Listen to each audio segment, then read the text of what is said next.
Hey team, good afternoon. Welcome along to our live Q&A session. So what I would love for you to do is hit the thumbs up if you are here. So whether you're live, whether you're watching this on replay, that would be amazing. I am planning on downloading this and uploading it to YouTube, so maybe you won't like and comment on there. That's totally cool. The way this is going to work is I am going to cover the questions that have been sent in, question by question in the order that they were submitted.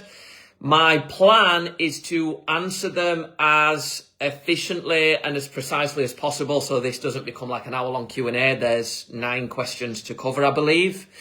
If you are watching this live and you've got a question as I'm literally here, then I'll prioritize that just because you're here live, and we could always have a little message back and forth. All right. So if you are here and you want your questions answered, then comment live while we're here. I'm planning on downloading this and upload. I'm like trying to bring myself up on here so I can bring the comments up. All right. Okay. Let me know you're here. Let's get started. We're just going to get straight into this. So the first question that I had, I'm going to read the name as well. I'm going to try something like a transcript thing to see if I can get AI to tell me when people have asked set questions. We're going to test that out as well. This is a bit of a trial today. All right. So Rachel Senior said, working away breaks my routine and makes my protein/calories calorie counting harder. So she mentioned being away for a meeting, then to Wales for another meeting. So away for 2 nights. And on the second night, she's got to entertain customers for a meal, and she's home on Friday. I think that this is something that a lot of people struggle with.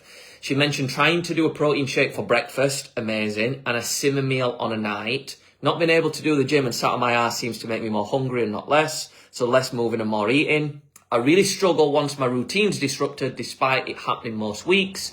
And I do make up for it with extra classes, but I end up being inconsistent. And I know that when I'm home, I know exactly when I'm eating, but as soon as I'm away, it goes tits up. So for me personally, this is about finding comfort, and it's about finding routine without your regular routine. So what a lot of people say to me is, Pete, I'm really good Monday to Friday, but when the weekend comes, I've got no routine, I've got no structure, and everything's out the window, and everything goes tits up.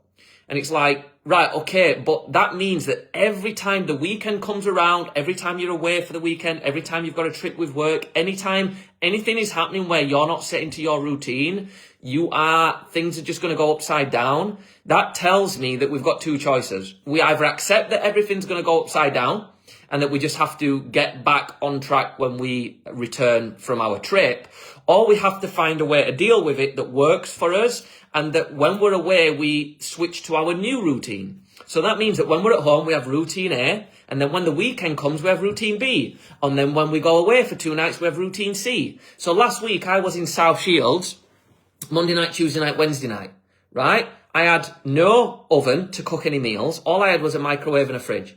So I went to Tesco on Monday afternoon whilst in Barnsley, and I bought about 6 microwave meals. Do I want to live the rest of my life on microwave meals? No. But what I did is I bought 6 microwave meals. I took my protein shakes, my coffee, my bananas, and my nuts for breakfast. So breakfast was sorted. Lunchtime, I had my microwave meal. One of the evenings I had a microwave meal. The other evening I went out for a meal. I didn't train. I went for 1 run, but I could have gone to the gym, or I could have done a home workout. So for me, it's about saying, okay, whilst I'm away, like Rachel, you've already got it nailed. You have your protein shake for breakfast and your simmer meal on a night, and then you might go out for a meal. You're saying that it makes you more hungry when, you're not moving as much. Great. Do a home workout in the hotel. Go for a walk, go for a run, sign up to a gym for the night, or just eat more food. Plan to eat more food. That's the beauty of it as well. And I make up with it with extra classes, but I end up being inconsistent. You're inconsistent because you are arguing with your routine, which is at home, that you don't have whilst away. The way to be consistent is to devise a new plan and then be consistent with the new plan. That's how we be consistent. If you're saying, oh, my usual plan is I go to boot camp at Barnsley Barbell and then I have HelloFresh, and instead I can't go to the gym and I'm having to have a simmer meal or a meal out, I feel inconsistent. Of course you are. You're trying to be consistent with an impossible possibility. Create a new routine and be consistent with that. So I feel like you're 90% there. You've just got to get a bit of acceptance with the fact your routine's going to be disrupted. and then you just switch track into the new routine. So when I was away, I didn't feel inconsistent because I made a new plan to be consistent too. I created a new routine whilst away. And that's essentially what we've got to do here. And if you are hungry because you're not training as much, eat more food, bump your calories up. This all comes down, I think, to planning for you, Rachel. So the next time you're away, or you've literally said tomorrow I've got to go down to Reading, me and you will have a little message back and forth and we'll figure this out. Okay. Chris is saying the challenge is not wanting to replace an exercise with one that doesn't cause pain. Nobody wants to look like they are not taking part and being the same as the rest of the pack. My body is broken at the moment. From shoulder to now my knee, my cardio is on point, but the rest of my body is wrecked. So I just want to say for the record, for everyone sat watching this, all 300-400 of you, us as coaches want you to train. We do not want you to push through injury. So I'm inviting you to come to me as the coach, and the rest of the team will be the same. They are the same. If you've got a problem with your shoulder and we're doing shoulder press in the session, come tell us, and then we can then swap that out. We could swap it out for a bench press or a row or a different exercise that doesn't aggravate that area. We invite that. Now, everyone here is that focused on doing their own workout. They aren't really looking at Chris and wondering, why the hell is Chris doing a bent over row instead of a shoulder press? In fact, they're probably like, oh yeah, he's probably got an injury or he probably can't do this, right? It's less about, so like, I get this. I just want to say I absolutely get this as well, by the way. When you've got 30 people in a room and one person's doing different to the rest of the pack, you can feel like the outsider. I get that. But understand that everyone is too busy doing their own workout to be focused on you. Like, you are not the star of their show. This is something that I had to learn the hard way. Like, we think that everyone's looking at us. They're not. Everyone's just getting on with their own shit. Everyone is too busy dying and trying to survive the session to be wondering what Pete's doing over there. Why is Pete not going and doing the same as everyone else, right? Might cross the mind for a second. Here's the way I see it. They didn't go home that evening, right, and sit around the dining room table and tell the kids and the partner, hey, you wouldn't believe it, but there was a guy in the gym, instead of him doing a shoulder press today, he was doing a bent over row. So we've just got to become comfortable doing different to the rest of the group. The other option is that we don't do that and we stay uncomfortable, but instead we create more discomfort by injuring ourselves further by just powering through because we don't want to be different. Like, we talk about different levels of growth and advancement. For me, that's like a big level of personal growth to be able to say, hey, I'm injured right now. I need to do something different to everyone else and look different. Someone came to me on their first session a few weeks back. Oh, I'm not good at running, but I don't want to look like the idiot that sits on the bike instead. It's like, listen, in today's class, you are the only person that's doing it. But in yesterday's class, there were 4 people that couldn't run. You are not alone. And in fact, if you asked every single person in that room, hey, what do you think to Chris doing a different exercise than everyone else? They'd be like, oh my God, I'm so glad he's decided to come down and train with us today instead of staying at home because he doesn't want to look like the outsider. Everyone would want you to win. Everyone would want you to do well, right? That's what they would want rather than being like, oh, what's he doing? So for me, it's about being comfortable being the person that's doing different to everyone else. Let me know what you think to that, Chris. Okay, Sarah Poskett is saying, food intake, discipline, calorie intake. So I then asked Sarah, I need you to expand more on this. And she's saying that she's lacking motivation, doesn't know where she can find it. She knows a calorie allowance. She needs to make a conscious effort to count, right? Works fine, she has a salad, but when it comes to family meals on an evening, that's harder. It's doable, but it just takes time, right? And she said she's a nightmare with sweet treats. I'm sure a lot of you can relate to this. That's why I'm giving all the detail. She knows to grab a Satsuma rather than 3 biscuits, but she doesn't. And she needs some willpower. Family holiday is less than 5 weeks away, and she's still not making her motivated to sort of diet out. So I'm going to give like a couple of practical things on this, and then I'm also going to give you a real truth on it. The practical thing that you could do is you could absolutely get all the clothes out of your wardrobe right now and try them on and see where they fit. If they're a little bit tight, you might be motivated to then make them a little less tight. Maybe you want to go out and buy yourself a brand new dress, treat yourself, and, you know, try the dress on and go, ooh, it's a little tight. I need to tighten things up a little bit.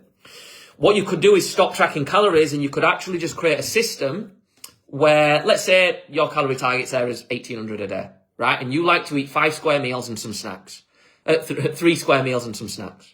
You could say, I've got 1,800 calories. I'm going to put 300 calories a side of snacks. I'm going to have 3 500-calorie meals. Breakfast, lunch, evening meal. And 300 calories worth of snacks. That gives me my 1,800 calories. Then every day, all you have to do, let's say on a Sunday actually, you sit down and you go, okay, for breakfast, here's my 3 options. Each of these options are 500 calories. For lunch, here's my 3 options. I can have salad, I can have this microwave meal, I can have, I don't know, I'm going to make it up, right? Chicken and rice. And then here's my evening meals with the family. All of these options that I've just found are 500 calories each. That means that the decision fatigue is taken away. All you have to do the night before is say, what am I having for breakfast tomorrow? Oh, option 1, overnight oats. What am I having for lunch tomorrow? Option 2, chicken salad. What am I having for meal 3 tomorrow? I'm going to go with option A. We're going to go for spag bol. So then it's less about I have to track every minute calorie, and it's more about I just have to decide out of a list of 3 to 5 options from each category, breakfast, lunch and evening meal, what I'm going to eat. And then snacks, you could say, okay, you know, I've got 300 calories, Satsuma's 30. So I can have a Satsuma, I can have an apple, and I can have a banana. I can also have a Freddo, and I can have 2 hobnobs or a hobnob, whatever it is, right? And you can either pick and choose, or you can have all of those snacks every day, and you know that that's your food for the day. And sometimes that there, it just creates relief. You're like, oh my God, like so much easier, right? Another way that I would look at it is when you go on holiday, you want to feel your best. And sometimes we get too lost in the physical, right? For me, I want to have the most amount of energy when I'm away. I want to have the most amount of mental clarity when I'm away. You know, I want my skin to look good. I want my skin to feel good. All of that stuff, right? Start to see food as fuel. Start to see food as nourishment for your body, so that when you're on holiday, it's making your holiday experience better because you feel your best from the inside out. Right? That's the way I would see it. I want to go into this holiday with energy. How am I going to get that? Through food and exercise. Rather than I need to lose weight for my holiday by tracking my calories. It's a different perspective shift. And the last thing, I want to give you permission to not have to change one single thing about you right now before you go away. Like so many of us, we're like, I've got a holiday booked. I need to eat well. I've got a holiday booked. I need to lose weight. I've got a holiday booked. I need to get into these clothes. What if you just went on holiday as you are? What if that was an option? Like, what if you tried your clothes on now and you're like, I'm pretty happy with how I am. Could I be a little bit leaner? Yeah. But am I still so much further on from when I first joined? Yeah. You know what? I still feel confident. I still feel good. And for where I'm at in life right now, for how busy it is, for what I've got going on with the kids and the family and this and that, I'm actually okay spending the next 5 weeks just enjoying training, enjoying food, not putting pressure on myself, and just rolling into the holiday, rather than having to go on this big sprint to the finish line and lose weight and track calories. And that's an option. So you don't have to actually do this. So the motivation and stuff, like, go through everything that I've just shared with you there and see if you actually need motivation. You know, the final thing that I'll tell you is sometimes, right, and I learnt this from last week, I shared a little bit about it yesterday, is we're just tired. We are craving the holiday. We're exhausted, we're worn out, we're burnt out. That's why we're not motivated. That's why we're eating the rubbish food, because we're just tired. And I could try and give you more strategies and tools and techniques, but sometimes it's the holiday that you need to then come back with the motivation, come back with the focus, come back with the oomph, right? And I know that doesn't help if you're wanting to create a result before the holiday, but sometimes, like, restricting calories and really forcing that can just stress us out even more, to the point where, you know, we get to the holiday even more frazzled. So listen to that, see what resonates the most, and then send me a message and let's create a plan together. You've got 5 weeks. You have also got plenty of time to make some big changes if you want to. If you're watching this and you're like, I'm not burnt out, I'm just fucking lazy, I'm unfocused, I need to get my ass in gear, I want to get into that bikini. Let's make it happen. Let's do this. Sometimes you just need a bit of accountability and someone to kick you up the arse. Let's do that as well if we need that. But I need you to come to me and let me know. All right, let's keep moving on. George, I'm having a really shitty time at the moment and I'm struggling to keep motivated. How do I keep motivated when life's shit? Also, Pete, how are you? Really appreciate that, George. I really appreciate you asking how I am as well. I've been in a really tough spot for a while and probably undersold myself. Whenever anyone asks you how you're doing, you're like, yeah, I'm fine, I'm a little bit tired. But yeah, I've actually been in a tough spot. I've got some challenges of my own going on, and I found that the break that I've had, which I'm sure I'll share more about later, really, really helped. I don't know what shitty time that you're having at the moment, but what I will say is that for me, what I've learned over this past week is that I've spent too much time with my problems in my face like this. And what really helped was actually spending limited time on social media, on my phone, getting away out of the environment. So for you, it might be just going away for the night, going away for the weekend, but completely disconnecting from your life. You know, maybe even saying to your family and friends, like, hey, you know, you're not going to hear from me for a couple of days. Everything's good, but I just need to disconnect. Because when we do that, when we disconnect from life, when we disconnect from our problems being here, when we change environment, we actually get to reconnect to ourselves. And the way that I haven't been motivated to train per se, but what I've done is I've realized that the reason I exercise, the reason I eat well, isn't for the reason that it used to be. I used to exercise and eat well for the aesthetic, for the, you know, for being vain, for wanting to look good. Now it's so I can sleep well on a night. Now it's so my mental health stays in check. Now it's just so I feel good in myself, right? So when you're saying you're struggling to stay motivated or keep motivated, just ask yourself, why do I train? What are my reasons? Why am I doing this? And when you start to make it less about I'm losing weight and I'm getting in shape, and more about I exercise for a release, to de-stress, to sleep better, to feel better mentally. And you might be saying, Pete, but I feel shit right now. I'm having a really shitty time. Like, it's not making it better. But and I agree, I get that. Sometimes it's like the exercise, it's not working, you know, but what I will say is, like, sometimes it might not feel like it's making it better, but it's also, and here's the key, it's stopping it from getting worse. And that's where I realized that the exercise, the eating well, the sleeping well as a result, the space that I give myself in the day to exercise and train and do that for me, stops things spiraling. Yes, it doesn't fix them, but it holds them in place, right? And that's the kind of way that I want you to reflect on, you know, what is it you're trying to get motivated for? If it's to be motivated for exercise and eating well, then change the meaning behind why you do those things. You know, if it's kind of dealing with challenges with family and friends and stuff like that, exercise makes me more resilient to deal with the demands and challenges of life. Like, I look at some of the shit that I've been dealing with recently and I go, if I wasn't exercising, if I wasn't eating well, if I wasn't sleeping well, I would be a puddle on the floor right now. Because exercise, what you've got to consider is exercise, yes, it builds strong muscles. It also builds a strong mind. Most of us, we are stronger than we think, stronger than we give ourselves credit for, but we don't see it or realize it because we're just in it. I'm telling you this, like the amount of people that message me after 2-3 months of not exercising with us at Barnsley Barbell, and they've gone on a spiral and they go, holy shit, I didn't realize how good I felt until I didn't feel good anymore. So I hope that helps, but if you're still struggling there, let me know. Let's chat about it. Let's work through it. I'm here to support you. Okay, Pete saying, I don't feel part of the family and I'm not sure how to get into events like Deadly Dozen to get more involved. I feel challenged by that, Pete, because I see you as very, very much part of the family. I don't know if I feel challenged is the right way to word that, but I feel that doesn't match the way that I see you and that I see your interactions, that I see your involvement. I see you as an integral part of the family. I see that people really love spending time with you.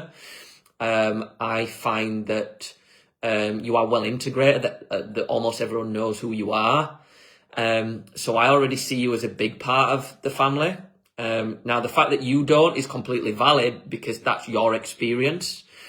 And I know obviously you've got a lot of your own stuff going on. But I'm sure that I speak on behalf of everyone that you are part of the family. So maybe that won't fix it for you. At the end of the day, how you feel is how you feel.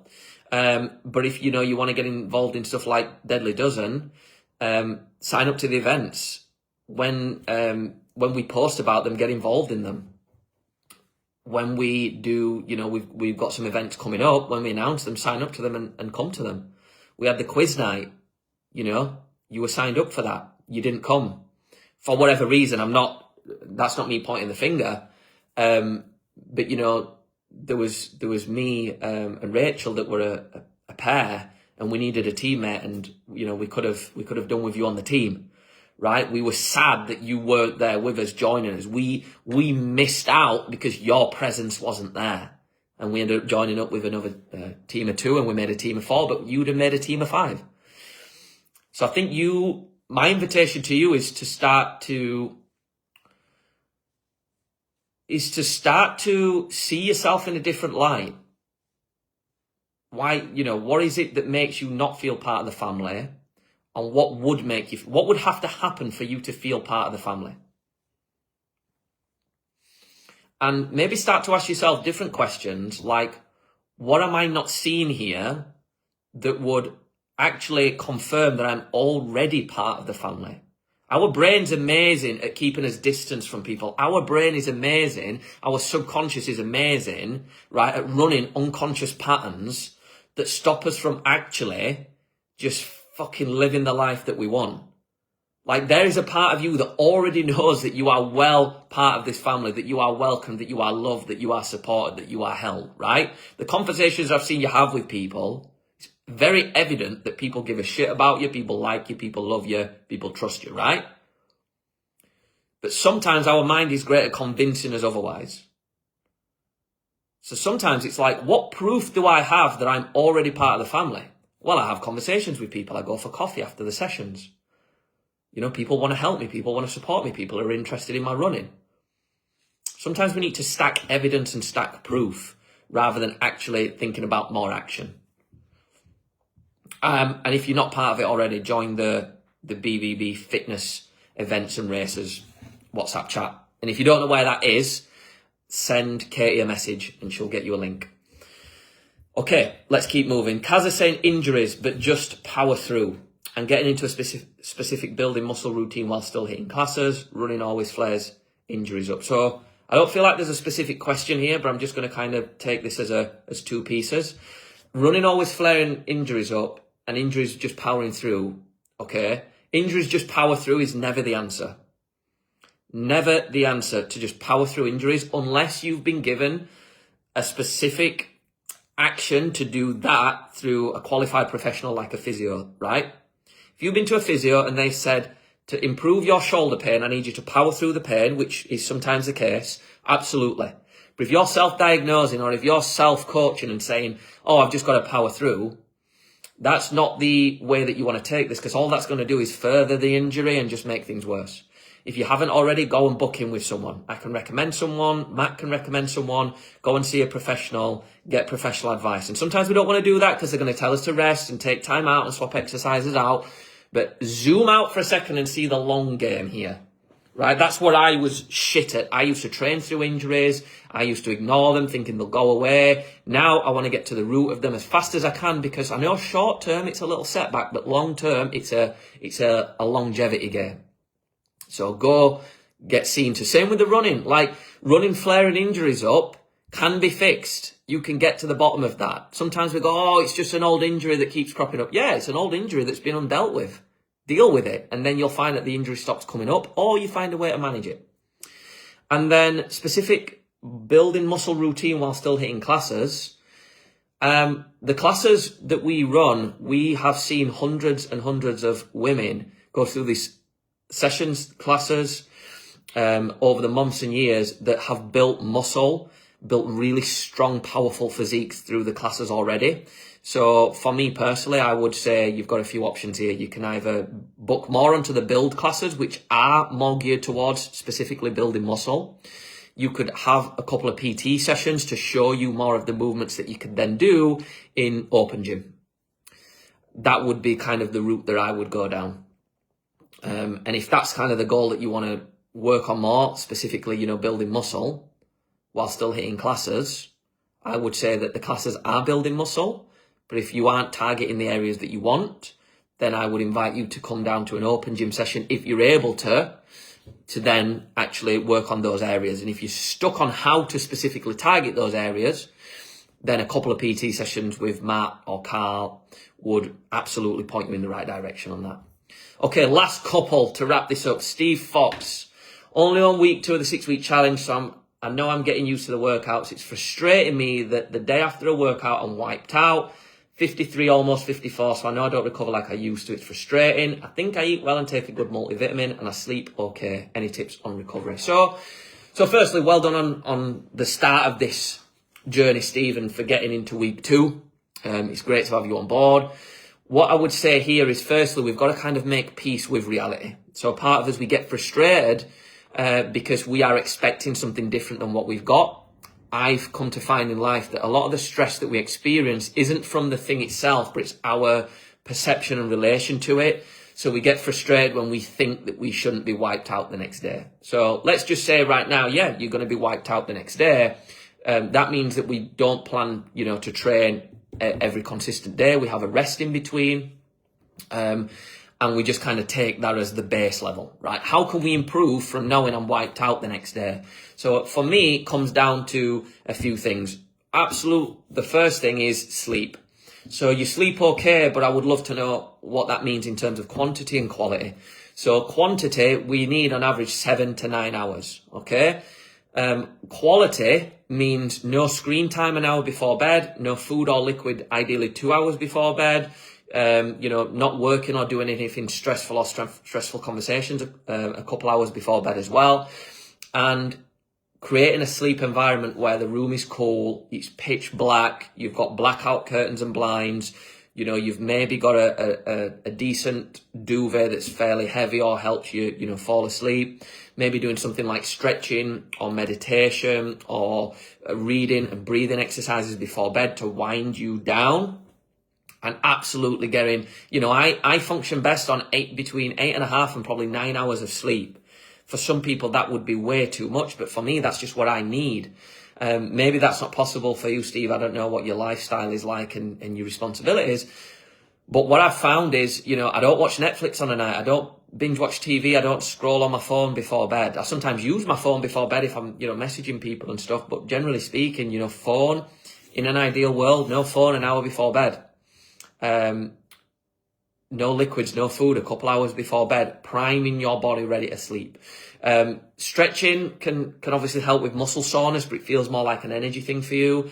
A multivitamin, a really decent multivitamin can absolutely help, for sure. Keeping hydrated, you could look at things like electrolytes as well. Sometimes when we're sweating, although we're then rehydrating with water, we have an imbalance of electrolytes, so we can feel fatigued. Sometimes that can be a big thing. And the last point that I'll cover on this would be your quality of food. It's one thing to hit a calorie target. It's another thing to be eating, I would say 90% one ingredient, whole foods, unprocessed, to really give your body the energy it needs. So for example, if I'm thinking about lunch, I could say, right, I'm going to have a chicken sandwich and a bag of crisps and it's 450 calories. I've got bread, which is processed, unless you're having something like sourdough, crisps, processed. If I bought slices of chicken from the shop, right, processed.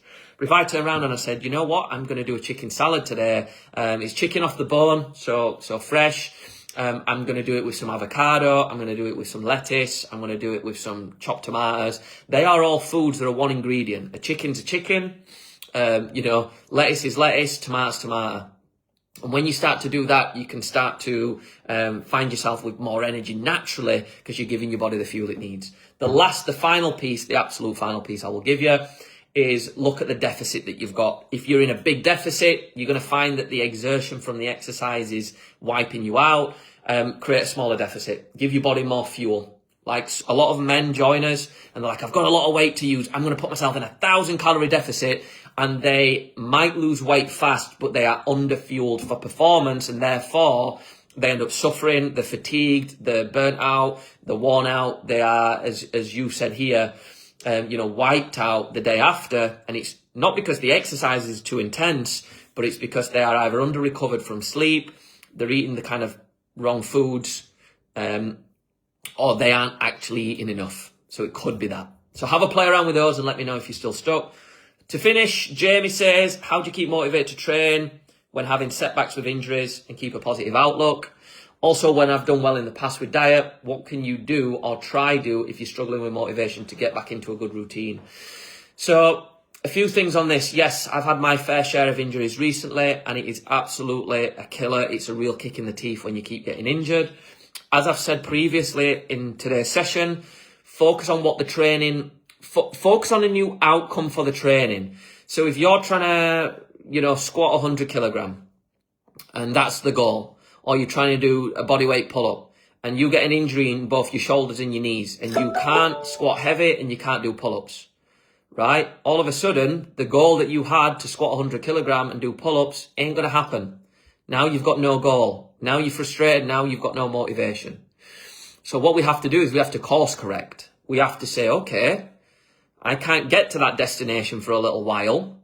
I've got two choices. I can either keep butting my head up against the wall, fighting with myself, arguing, why am I injured? Why am I injured? I'm not going to be able to hit my goal. Or you can even argue with the fact that, hey, training's really annoying right now. I can't do X, Y, and Z. Or you can say, what can I do?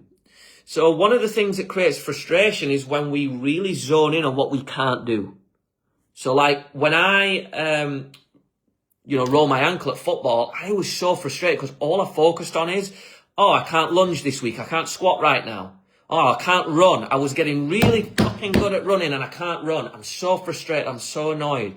And that's a setback that destroys the positive outlook, removes any motivation that you've got, and basically cuts off your source of supply to that feel-good factor you get from exercise. Then I switch gears and I switch my focus and I start to go, okay, here's the thing. Questions are the steering wheel of the mind. I asked a better question. Rather than going, oh my God, why can't I run? This is so frustrating. Oh my God, I'm so annoyed. I was like, what can I do? Where can I place my focus and attention? Why might this be happening in my favor? How could I spend this time to upskill or improve in a different area? So whenever I've not been able to exercise, I've always put all my emphasis on nutrition and food because I can't exercise. So I've got to put that energy and that effort somewhere else. And it just turns out that when I've improved my food, my results have improved still. When I've not been able to run, I've gone, okay, I can't run, but I can still strength train. When I couldn't run, lunge or squat, I just focused on my upper body. I focused on working on my posture more that I wouldn't usually do because I'd be too busy with running and training my lower body. When I were able to get back to training my lower body, pardon me, but I couldn't run, I was like, I'm going to build strong as fuck legs, right? Can you see how I'm taking the injury? I'm asking a different question. Where else can I put this energy? And I'm redistributing that energy and focus elsewhere. A lot of the time, it's just a willingness to accept reality and then ask myself, what is the best next logical step? Where can I course correct? Where can I course adjust? Where can I put this energy and focus instead? And when you get another injury and another injury and another injury, it's frustrating. And sometimes the best thing you can do is be frustrated. Accept that. Sit in it. Get really annoyed. Cry. Punch your pillar. Don't punch a hole through the wall, but get annoyed, get angry. Feel those emotions. Be with them. And then find acceptance in the fact that we can't, maybe change the situation, but we can move forward from it. Also, when you've done well in the past with diet, what can you do or try do if you're struggling with motivation to get back into a good routine? Couple of things here. I think it's good to ask yourself why you got out of routine in the first place. So if you were in good routine, what got you out of it? A lot of the time we get bored with the foods that we're eating. So the idea of going back to that routine, your body's crying out to say, please, whatever you do, don't put me back in that prison. I don't want to go back to eating those foods. I don't want to go back to having those snacks. I'm out. We're not even going to get involved. So you've got to find a new way to make this exciting and enjoyable and something that you want to do. Like, what approach could you use that would make you excited? Right? What I did yesterday, I got back into the gym and I went to Tesco and I spent half an hour just wandering around looking at foods I would never have looked at before. I picked up a new type of sauce, a curry sauce to make a curry this week. I'm going to do like onions, peppers, chicken and this curry sauce with like a rice and veg. I bought literally in the chuck out section, as my mum would call it, in the reduced section. I bought this like ragu. It was, I can't remember what was it now. It's like beef shin ragu with pasta. and it was half price. I was like, I'm just going to try that. I bought some new ready meals that I've not had before. I bought some, I went down the fruit aisle. I was like, let's just mix things up a little bit. And sometimes what we need is newness. Go find some new recipes that you sat there and your mouth's watering going, I really want to try this. Because sometimes when we go, in the past, I've done well in the past with diet. It's like, how can I not see this as the diet and instead see this as like a new approach to food where I'm excited to do it? The motivation to get back into a good routine. A lot of the time, it's just drawing a line in the sand and it's just saying like, from today, we're going to start. Like sometimes we really we overcomplicate this and we try and make it too sexy. We're like, oh, I need to create a load of motivation. It's like, no, you just need to fucking go and plan your meals and go do it. Sometimes we need that energy too, right? So we've got both sides. How do I make this exciting? How do I make this something I want to do? Right? Imagine that every day I wake up and I'm like, oh my God, I'm doing the melt in the middle bacon cheeseburgers that I've got off the Pinch of None website tonight. Oh my God, I'm doing this brand new, chicken pasta with cheese and this, that and the other that, I've seen on this website tomorrow. To the point you actually enjoy food. Because I think for me, food is an experience. That's where, again, I've learned over this past week. It's like, I want food that tastes nice because it's an experience. Yeah, sometimes I have chicken, veg and rice because it's easy. But I'm learning that I want experience through food. I want to taste sensation. And I think sometimes the way to get back into a good routine is to not get back into any routine at all and is to actually create a new routine. So the focus then on the mind isn't, hey, mind, come on, we need to get back into the routine. It's like, hey, I've got this brand new shiny routine that I want to try, these new foods, these new exciting, tasty, exotic foods that are going to taste really nice on the palate. Let's give these a try. We've got burgers today. We've got cottage pie tomorrow. We've got da-da-da-da-da. And it's like, yeah, then it becomes more of an experiment. Then it becomes more exciting. And also it always comes back to me, the final piece of that is always the goal. What is the long range, long-term goal that we want to achieve? And then what we've got to understand is that the way that we're going to get there is through the exercise and nutrition. And then we can start to create purpose behind the food. Like I was saying earlier to Sarah, is what you've sometimes got to say is like, rather than being like, I need to get back into a good routine with my diet in order to, be eating healthy, we can instead be like, I want to get into a routine that gives me a ton of energy. What foods would do that? Then we can get curious about trying foods that give us tons of energy. Because I think as human beings, what we really want is to live a life where we've got energy, where we can explore, where we can experience the physical world, right?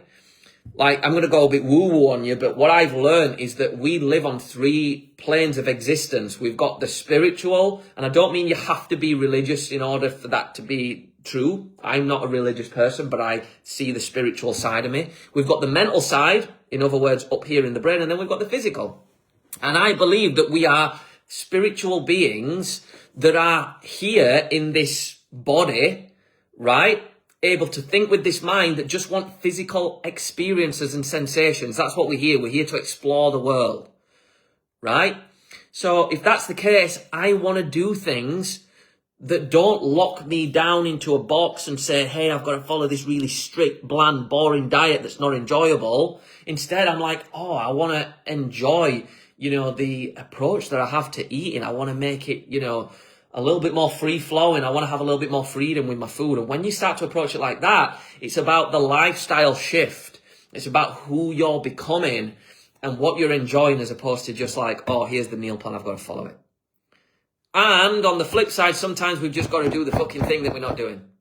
Like sometimes you've just got to be like, I am pissing around with this so much. I've said for months I'm going to get back on track. I have to sit down. And, the best thing you could do is go in the WhatsApp group and say, hey, everyone, I need to sit down and I need to create a meal plan and I'm going to do it tonight. And when I'm done, I'm going to share in this group that I've done it, and just get your ass in gear and do it. Like sometimes we are literally just action away from creating change. I think for most of us, most of us in here, it's not a lack of knowledge. It's not a lack of wanting it. It's just the fact that we just need to do it. We just need to get on with it. And so many of us, and I always go back to this because it's the thread that's kind of gone through my life, is that we're just so lost in the use of our phones and technology and screens and everything else that it basically fries us. It fries your dopamine. It fries your mind. So if you want to get shit done, as ironic as it is, you listen to me on a phone, put your phone down, put your Netflix down, and actually get back into the real world. Sound like my bloody parents, the way they used to talk to me when I sat on the PlayStation too much. But get back in the real world, and what you'll find is shit's easier when you are seeking out natural dopamine. Like, consider this, 10 years ago, 15 years ago, when we weren't addicted to our phones as much as we are, if you wanted to earn dopamine, in other words, if you wanted to feel good, you had to do hard shit. You had to go to the gym, you had to go for a run, you had to lose the weight, which took you time, and then you finally got to see yourself in the mirror on holiday in that bikini, and you felt good, right? You had to write that book, you had to get that promotion at work, you had to have that difficult conversation, you had to achieve that physical accomplishment or achievement, you had to sign up to that challenge. Now, we can get dopamine by just fucking around on our phones.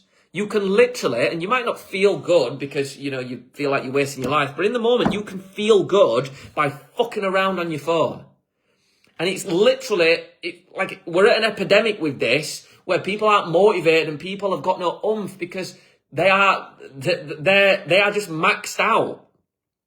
Like, you've got all the feel-good factor that you need from no effort.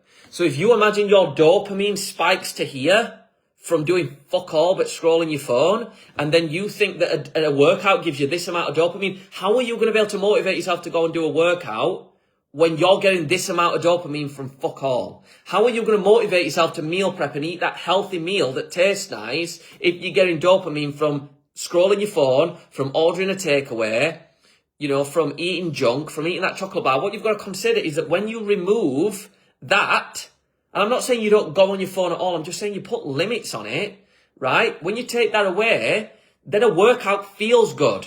Then a meal that you've prepared feels good. Why? Because you've worked for it, because you've earned it. Instead, we just burn ourselves out by flushing all this unearned, easy, cheap dopamine into a system, and then we wonder why, we've got fuck all motivation to do anything. Now, if this doesn't land for you and you think I've got this completely wrong, that is absolutely okay. I just want to state that because this is my experience. And I think sometimes it's only when you've come out the other side, and I get it, I'm fresh from a week or a good few days of barely using my phone. Of course, I'm going to be excited about it, all right? I'm going to fall back into the loop of using my phone too much and not feeling motivated and inspired and finding it harder to do all this normal shit. But what I've found is that when we do use our phones less, when we do reconnect on to life in its most natural state, everything just becomes easier. Workouts become easier. Speaking to friends becomes easier. Work becomes easier. Life becomes easier. Because we're actually living naturally. And we don't have the artificial dopamine. We've got the physical, real, earned. Oh my God, I fucking did that dopamine. So anyway, I'm going to hit pause there because I've just gone off on a complete rant. Steve said, I definitely did have a big deficit the first week. I need to eat more. There we go. Big deficit. We want the big deficit because we want fast, quick results. But what I'll say is play the long game, Steve. You're not here for a quick 6-week change. I don't know what your plans are with training with us after 6 weeks. But what I will say is I'm pretty sure that you don't want to do 6 weeks and then go back to what you were doing before. There's a part of me that knows that you want to do the 6 weeks as a foundation and then build on that going forwards. How do we do that? By playing the slow game. It's like the hare and the tortoise, right? You can be the hare and you can fucking burn out, or you can be the tortoise and go nice and steady, plod along, and you'll get to your destination, right? And you'll be able to keep it up long term. Problem is, and I wrote an email about this morning, is that we're all really good at just going 0 to 100. It feels good, right? We've gone from, I'm not 100% sure what you were doing before, but a lot of people join us, they've done nothing for a long time, and they go 0 to 100, and it feels good for the first few days, and then they just burn out, and they're wiped out, and they're like, I can't keep this going. It's like, no, of course you can't. because you're trying to sprint a marathon.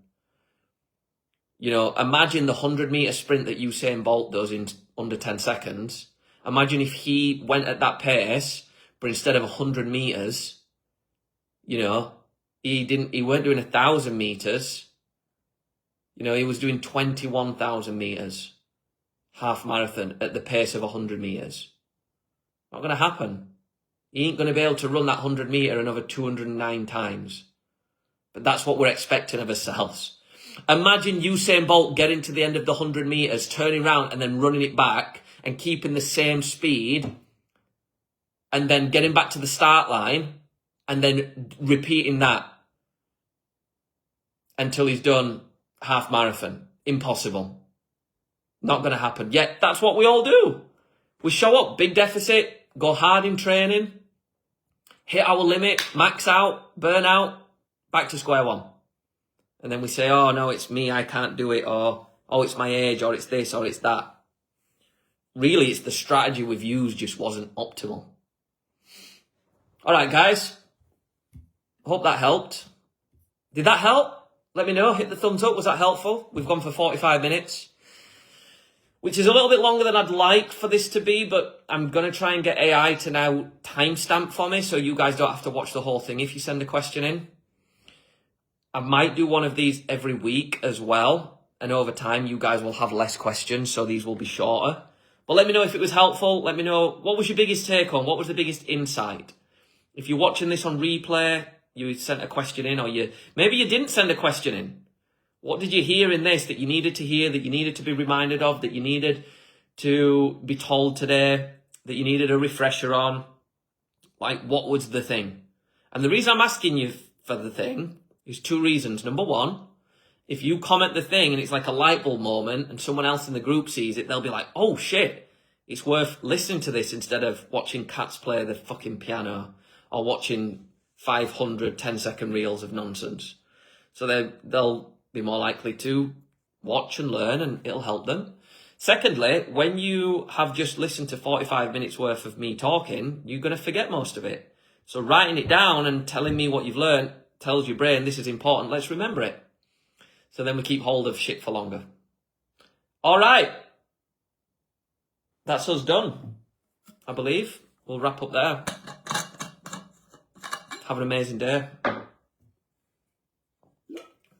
Lunchtime for me now. What am I having for lunch?